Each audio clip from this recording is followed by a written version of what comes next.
आप सभी प्यारे बच्चों को केमिस्ट्री गुरु की ओर से प्यार भरा नमस्कार। क्या हाल चाल? बढ़िया हो? चलिए, आज हम नेमिंग रिएक्शंस के अंतर्गत पढ़ने वाले हैं राइमर टीमान अभिक्रिया। अब हम सबसे पहले जब भी नेमिंग रिएक्शंस पढ़ते हैं तो उसके की पॉइंट्स देखते हैं। तो ये राइमर टीमान अभिक्रिया के की पॉइंट क्या रहेंगे? की पॉइंट का मतलब होता है ये नेमिंग रिएक्शंस जो है, इस नेमिंग रिएक्शंस के अंतर्गत रिएक्टेंट कौन होगा, रिएजेंट कौन होगा और प्रोडक्ट क्या बनेगा। तीन चीजें देखते हैं हम। नंबर एक रिएक्टेंट, नंबर दो रिएजेंट और नंबर तीन प्रोडक्ट। क्रियाकारक, अभिकर्मक और उत्पाद। ये तीन चीजें जब हमको नेमिंग रिएक्शंस के नेम के अकॉर्डिंग पता होती है तो फिर हम आसानी से उसका केमिकल इक्वेशंस लिख सकते हैं। तो देखिए, सबसे पहले इस राइमर टीमान रिएक्शंस का की पॉइंट क्या होगा। तो इसका पहला की पॉइंट है कि इस अभिक्रिया को देगा कौन, ये किसकी अभिक्रिया है। तो ये है आपके फिनॉल की अभिक्रिया। किसकी अभिक्रिया है? फिनॉल। अब आपको फिनॉल की स्ट्रक्चर आनी चाहिए। तो फिनॉल की स्ट्रक्चर में क्या होता है? बेंजीन रिंग, और इस बेंजीन रिंग पर हाइड्रोक्सी समूह ऐड कर देते हैं। बेंजीन पर क्या लगा देते हैं हम? हाइड्रोक्सी समूह लगा देते हैं। तो ये किसकी स्ट्रक्चर हो गई? फिनॉल की। अब ये फिनॉल रिएक्ट किसके साथ करेगा, किसके साथ क्रिया करेगा? तो फिनॉल की यहाँ जो क्रिया कराते हैं हम, उसमें या तो लेते हैं क्लोरोफार्म। फिनॉल क्लोरोफार्म के साथ क्रिया करता है, या क्लोरोफार्म के स्थान पर हम काम में लेते हैं कार्बन टेट्रा क्लोराइड। क्या लेते हैं? कार्बन टेट्रा क्लोराइड काम में लेते हैं। तो ये दो अभिकर्मकों के साथ फिनॉल क्रिया करता है। तो याद रहेगा, राइमर टीमान अभिक्रिया किसकी अभिक्रिया है? फिनॉल की अभिक्रिया है। अच्छा, किसके साथ है? तो क्लोरोफार्म के साथ भी अभिक्रिया देता है और कार्बन टेट्रा क्लोराइड के साथ भी देता है। जब क्लोरोफार्म लेते हैं तो क्लोरोफार्म का सूत्र क्या हो गया? CHCl3। और कार्बन टेट्रा क्लोराइड हो गया CCl4। बात समझ में आ गई? तो अब देखिए, ये दोनों ही क्षार के साथ क्रिया करते हैं, KOH या NaOH। तो यहाँ क्या लेना पड़ेगा? क्षार लेंगे। अब इस अभिक्रिया में प्रोडक्ट क्या बनेगा, उत्पाद क्या बनेगा? तो जब क्लोरोफार्म की फिनॉल के साथ क्रिया कराते हैं तो इसका उत्पाद होता है सैलिसैल्डिहाइड। उत्पाद का नाम क्या हो गया? सैलिसैल्डिहाइड।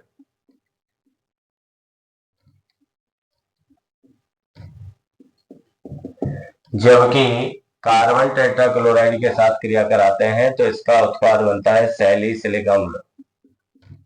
क्या बनता है? सैलिसिलिक अम्ल। अब ये जानकारी अगर हमारे पास है तो राइमर टीमान अभिक्रिया हमारी तैयार हो चुकी है। क्या? राइमर टीमान अभिक्रिया में फिनॉल, फिनॉल की अभिक्रिया किससे कराते हैं? क्लोरोफार्म कार्बन टेट्राक्लोराइड से। क्षार की उपस्थिति में क्लोरोफार्म के साथ सैलिसैल्डिहाइड बनता है और कार्बन टेट्राक्लोराइड के साथ सैलिसिलिक अम्ल बनता है। अब इसका इक्वेशन देख लेते हैं कि अभिक्रिया का समीकरण क्या होगा। तो देखिए, जैसा कि आपको पता है फिनॉल, ये हमने यहाँ पर फिनॉल लिया।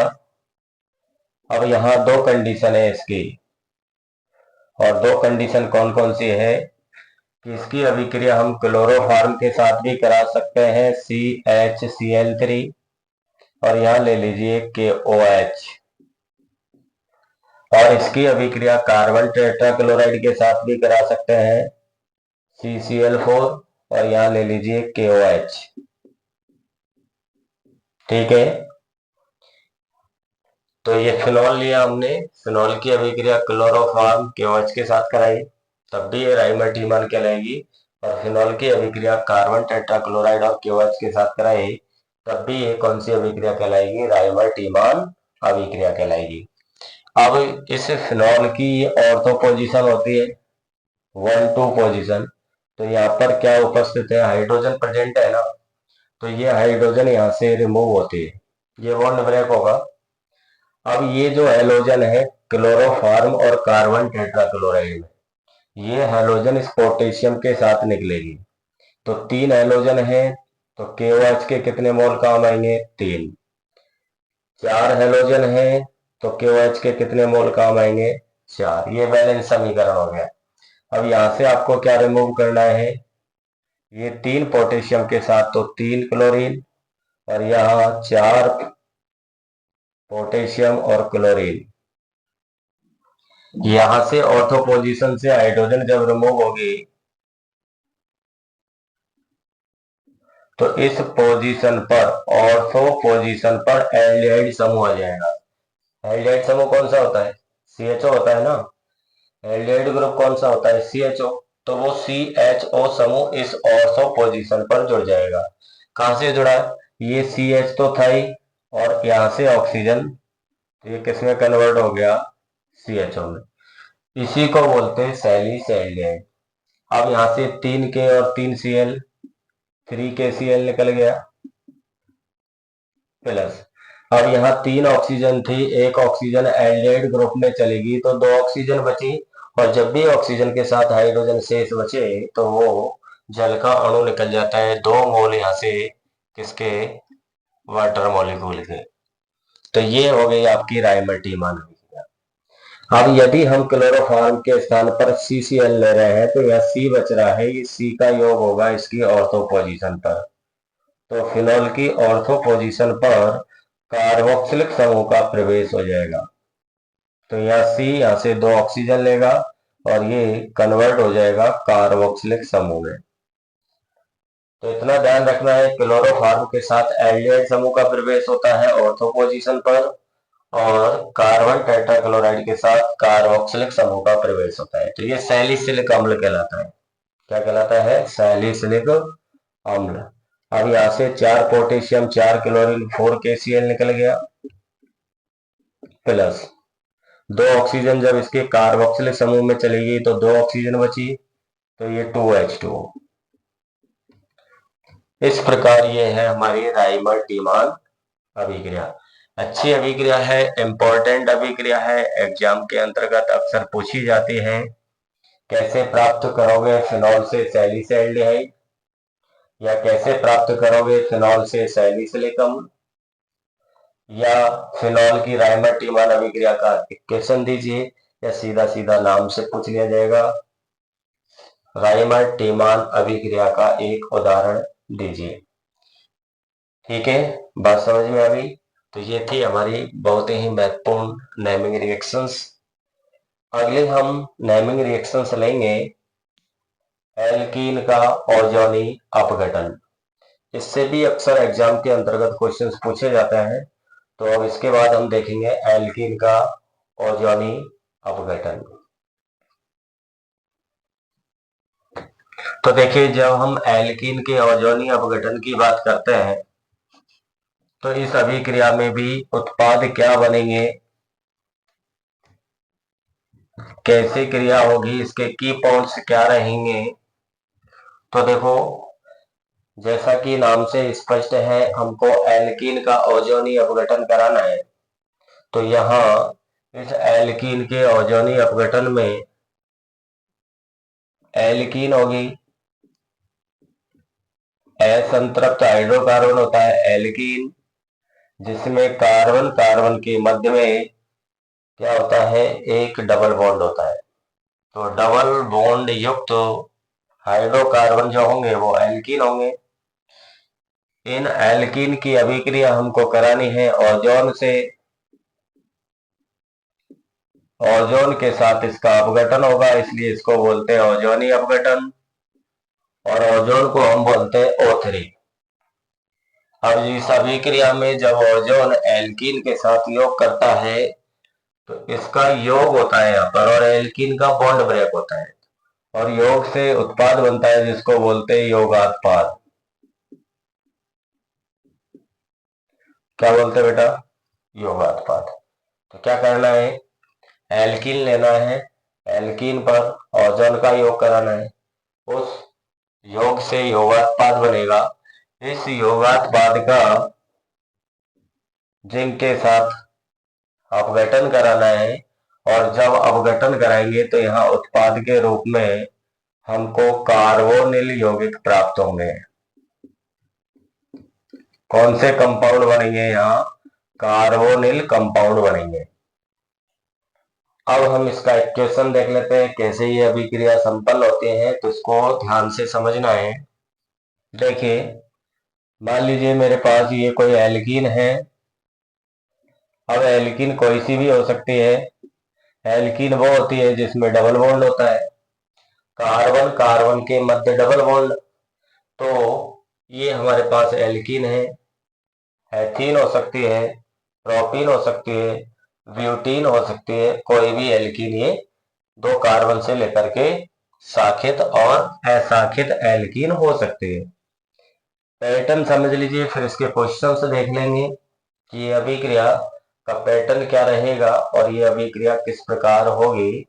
तो ये एल्कीन है, इस एल्कीन का ओजोनी अपघटन कराना है। तो सबसे पहले ये ओजोन इस पाई बॉन्ड को ब्रेक करेगा यहां से। तो जहां भी एल्कीन में पाई बॉन्ड होगा, डबल बॉन्ड, समझ गए? एल्कीन में जिन कार्बन के बीच में डबल बॉन्ड होगा पहले वो बॉन्ड ब्रेक होगा, और जब ये बॉन्ड यहां से टूटेगा तो ये बचेगा। अब बॉन्ड ब्रेक हो गया तो प्रत्येक कार्बन की दो वैलेंसी खाली हो गई कि नहीं हो गई? इन दोनों वैलेंसियों से ये ओजोन ऐड हो जाएगा, ओजोन जुड़ जाएगा, एक ऑक्सीजन के द्वारा ऊपर बॉन्ड बना लेगा और दो ऑक्सीजन के द्वारा यहाँ ये पेरोक्साइड बॉन्ड बना लेगा। इस तरीके से ये योगात्पाद कहलाता है ओजोनाइड। क्या बोलता है इसको? ओजोनाइड बोलता है, ओजोनाइड। क्या बोलेंगे इसको? ओजोनाइड बोल। अब ये ओजोनाइड को जिंक के साथ जब गर्म करेंगे तो इस बॉन्ड का अभियोजन होगा इस तरीके से। यहाँ ऑक्सीजन ऑक्सीजन बॉन्ड टूट जाएगा, यहाँ कार्बन ऑक्सीजन और कार्बन ऑक्सीजन बॉन्ड टूट जाएगा, और ये जो ऑक्सीजन है ये वाली, इस ऑक्सीजन को ले लेगा कौन? जिंक, और यहाँ निकल जाएगा ZnO। जब ZnO निकल जाएगा तो यहाँ क्या बचेगा? C और ऑक्सीजन। अब देखो, इस कार्बन की एक वैलेंसी ये वाली और 3 हो गई बॉन्ड टूटने से, तो यहाँ कौन सा बॉन्ड आ जाएगा? डबल बॉन्ड आ जाएगा। तो C डबल बॉन्ड O युक्त यौगिक कौन से यौगिक कहलाते हैं? कार्बोनिल यौगिक। अब ये कार्बोनिल यौगिक एल्डिहाइड हो सकता है, कीटोन हो सकता है, वो डिपेंड करेगा कि हम ये एल्कीन कौन सी ले रहे हैं। जैसी हम एल्कीन लेंगे उसके अकॉर्डिंग हमको एल्डिहाइड या कीटोन की प्राप्ति होगी। और दूसरा, इधर क्या बचा? तो इधर भी बचा C डबल बॉन्ड O।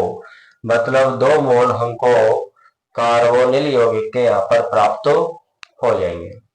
अब इसको दूसरे एग्जाम्पल से समझ लेते हैं। अब जो भी हमको एल्कीन दी जाएगी जिसका ओजोनी अपघटन पूछा जाएगा वो इसी पैटर्न से होगा। पैटर्न आपका सेम रहेगा, इसी पैटर्न से ये अभिक्रिया होगी। जैसे मान लीजिए हमारे पास एथीन है, CH2 डबल बॉन्ड CH2। अब इसकी अभिक्रिया हमको किससे करानी है? ओजोन से। सबसे पहला काम क्या बताया? जैसे ही एल्कीन के संपर्क में ओजोन आएगी, इस एल्कीन का ये डबल बॉन्ड यहाँ से ब्रेक होगा, और ये डबल बॉन्ड जैसे ही टूटेगा तो प्रत्येक कार्बन की दो वैलेंसी यहाँ पर फ्री हो जाएगी। सही है कि नहीं? अब यहाँ से ये ओजोन इसके साथ योग कर लेगा और ये बना देगा ओजोनाइड। क्या बन गया? ओजोनाइड। फिर क्या करना है इसको? जिंक के साथ क्रिया करानी है, ये बॉन्ड यहाँ से और यहाँ से ब्रेक होगा। ऑक्सीजन ऑक्सीजन पेरोक्साइड वाला बॉन्ड टूटेगा, यहाँ से कार्बन ऑक्सीजन बॉन्ड टूटेगा। इस ऑक्सीजन को ले लेगा ये Zn, क्या निकल जाएगा ZnO। यहाँ क्या बचा देखिए, ये क्या बचा CH2O, और इधर भी क्या बचा CH2O। इसको हम ऐसे लिख सकते हैं CH2 डबल बॉन्ड O, क्योंकि एक वैलेंसी इधर से फ्री हो गई। और दूसरा मोल भी क्या बनेगा CH2O। अच्छा, इस CH2O को ऐसे भी तो लिखते हैं HCHO। तो यहाँ कार्बोनिल यौगिक बना, यहाँ हमने ली एथीन, और जब हमने एल्कीन को एथीन के रूप में लिया तो यहाँ कार्बोनिल यौगिक के 2 मोल किसके प्राप्त हुए, फॉर्मएल्डिहाइड के।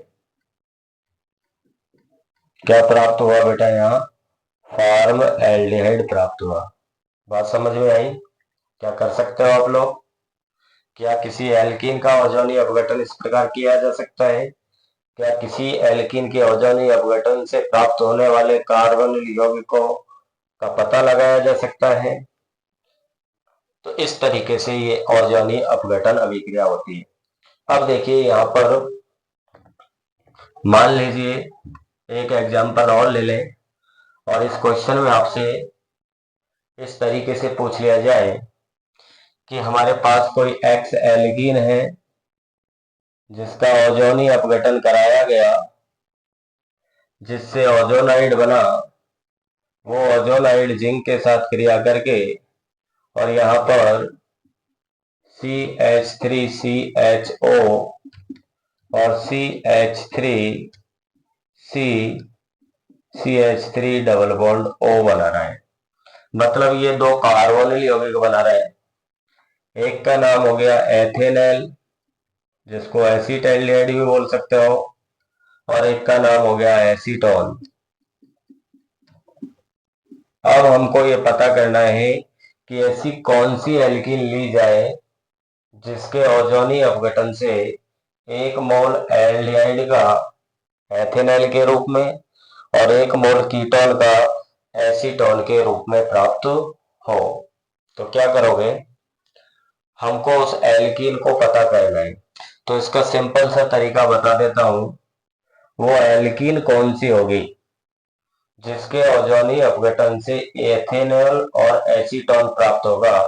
तो यहाँ जब भी कोई कार्बोनिल यौगिक दे रखे हो और हमको एल्कीन नहीं दे रखी हो, समझ रहा हो, जब भी कोई कार्बोनिल यौगिक दे रखे हो और एल्कीन नहीं दे रखी हो, तो आपको क्या करना है, उस एल्कीन का पता लगाने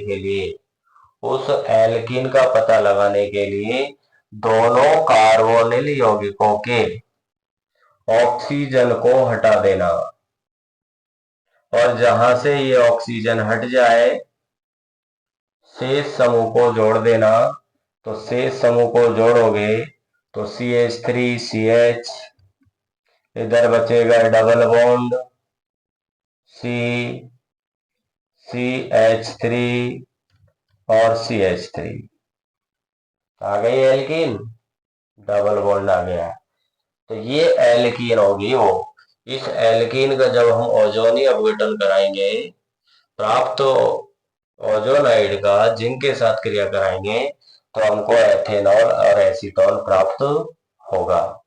फिर बोल रहा हूँ आपको, ऑर्गेनिक केमिस्ट्री को अगर आपको बेस्ट करना है, इस चैनल से आप जुड़ जाइए। इस चैनल को आप सब्सक्राइब कर लीजिए, जिससे सभी क्लासों के नोटिफिकेशंस आपको आते रहे, और प्रत्येक क्लास को आप एक बार देख लीजिए। यहाँ केवल पढ़ाने का मतलब नहीं है, यहाँ आपको उस टॉपिक को उसी समय तैयार करवाना है। इसके बाद आप अगर इसका 1 या 2 बार अभ्यास और कर लेते हो, तो फिर इन अभिक्रियाओं को भूलने वाले नहीं हो। तो अब ये एल्कीन कौन सी हो गई, तो देखिए 1 2 2 मेथिल 2 मेथिल ब्यूट 2 इन।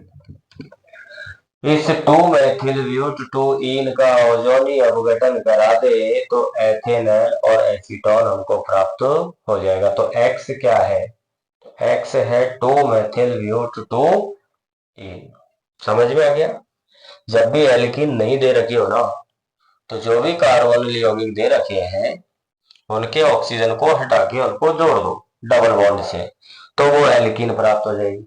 अब देखो इसको हम इसका पूरा इक्वेशन देख लेते हैं। इसका ओजोनी अपघटन कराओ। क्या करना है? जहां डबल बॉन्ड है वहां से तोड़ना है। CH3CH, इधर क्या बचा?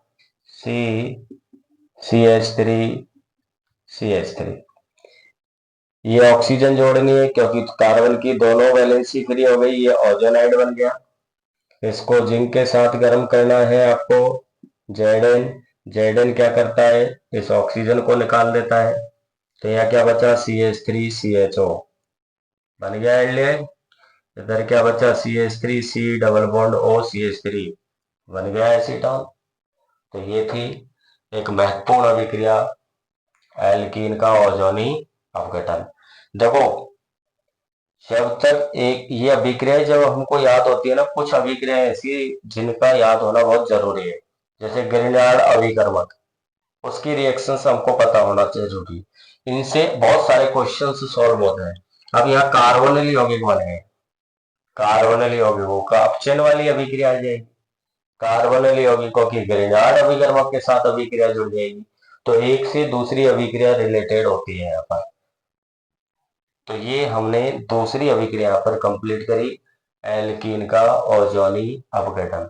आप लोगों का प्यार सपोर्ट इस चैनल पर इसी प्रकार बना रहे, और आप लोगों के इस प्यार की बदौलत ही है कि आपको लाइव क्लास के माध्यम से इस चैनल पर आपको organic chemistry, physical chemistry, inorganic chemistry with theory, with practice questions, with विगत एग्जामों में आए हुए प्रश्न, ऑब्जेक्टिव क्वेश्चंस, सब कुछ यही मिलने वाला है। धन्यवाद आप लोगों के लिए, थैंक यू सो मच। फिर मिलते हैं किसी नई अभिक्रिया के साथ।